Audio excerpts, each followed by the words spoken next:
नमस्कार। पाकिस्तान की सीमा पर बसा हुआ है हिंदूमल कोट। अतीत में चली गई है इसकी कहानी। आपको बताना चाहेंगे कि पाकिस्तानी सीमा के बिल्कुल समीप हिंदूमल कोट बसा हुआ है और पुराने समय में यहाँ से कभी रेलगाड़ी से लाहौर भी गाड़ी जाती थी और इस रास्ते से व्यापार भी होता था, लेकिन यह सब अतीत की घटनाओं में गिना जाने लगा है। कभी यहाँ की धान मंडी जिला मुख्यालय की पुरानी धान मंडी जितनी चहल पहल वाली थी, लेकिन अब मंडी खंडहर में बदल चुकी है, तब्दील हो चुकी है। एक समय था कि यहाँ से गुजरने वाली रेल लाइन इसे कराची और लाहौर से जोड़ती थी। आज गंगानगर दिल्ली रेल मार्ग पर एक अन्ना सा स्टेशन बन चुका है। ब्रिटिश शासन के दौरान 1892 के आसपास बना इसका पुराना रेलवे स्टेशन, जो आज दोनों देशों के बीच विभाजन रेखा के बहुत निकट था, अब एक म्यूजियम बनकर रह गया है। कभी इसका नाम ओड़की था, लेकिन बीकानेर रियासत काल में इसका नाम हिंदूमल कोट कर दिया गया था। महाराजा गंगा सिंह के एक दीवान हिंदूमल वैद, जिन्हें बहावलपुर रियासत की मानी जाने वाली लगभग 200 वर्ग किलोमीटर जमीन बीकानेर में शामिल करवाने का श्रेय आता है। इसीलिए उसके देवसान के बाद उसके सम्मान में बीकानेर दरबार ने ओड़की का नाम बदलकर हिंदूमल कोट रख दिया गया था। आज़ादी से पहले जहां धान की मंडी में मुख्य आवक चना थी, पाकिस्तान की पूर्वी रियासत बहावलपुर के बड़े इलाके में चने की खूब फसल होती थी और सबसे अधिक फसल मंडी सादिकगंज मिचनाबाद मंडी भोलेवाड़ी क्षेत्र में होती थी। यहाँ के किसान चने की फसल बेचने के लिए जहाँ एक और हिंदूमल कोट ही लाते थे और व्यापारी चना खरीद कर लाहौर, कराची और दिल्ली में बेचते थे। चने के लदान इसी स्टेशन से होता था, लेकिन अब यह स्टेशन खंडहर स्थिति में बीत चुका है और अतीत को याद करता है। आज रेलवे लाइन को उत्तर रेलवे कहा जाता है, उस समय उत्तर पश्चिमी रेलवे के नाम से जाना जाता था। उस समय के कुछ बुजुर्गों का यही कहना है कि जब चने की फसल आती थी तब स्टेशन पर इसके लदान के लिए बोरियों के ढेर लग जाते थे।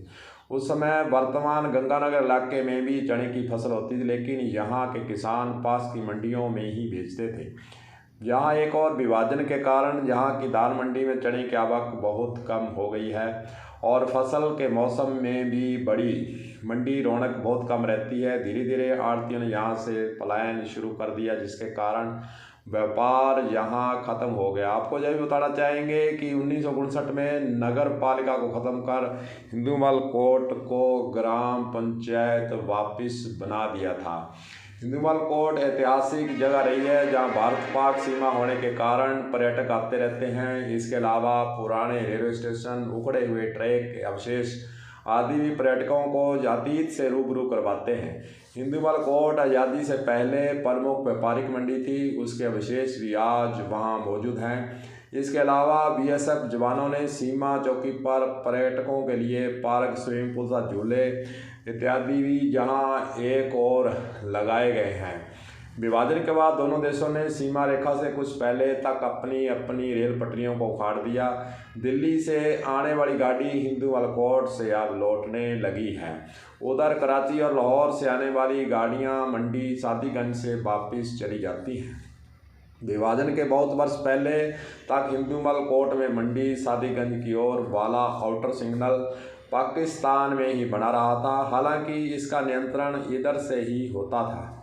आज़ादी के बाद रेलवे लाइन के एक टुकड़े को लेकर भी दोनों देशों में वर्षों तक खींचतान भी रही थी।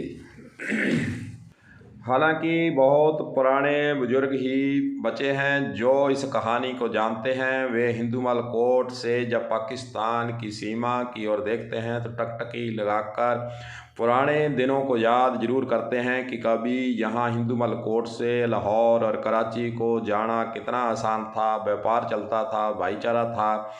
लेकिन अब वह अतीत की बातें जरूर रह गई हैं। अभी भी लोगों के मन के अंदर जिज्ञासा है कि कभी यह बॉर्डर पुनः फिर खुलेगा और पाकिस्तान के कराची जाने के लिए हिंदूमल कोट से हम सीधे रेलगाड़ी से जा सकेंगे। लेकिन यह अतीत में छुपा हुआ है और दोनों देशों के बीच कब संबंध सुधर जाते हैं और वापिस क्या इसी मार्ग से व्यापार शुरू होता है, यह तो देखने वाली बात ही होगी। कलम न्यूज़ के लिए गुरदेव सिंह सैनी की रिपोर्ट।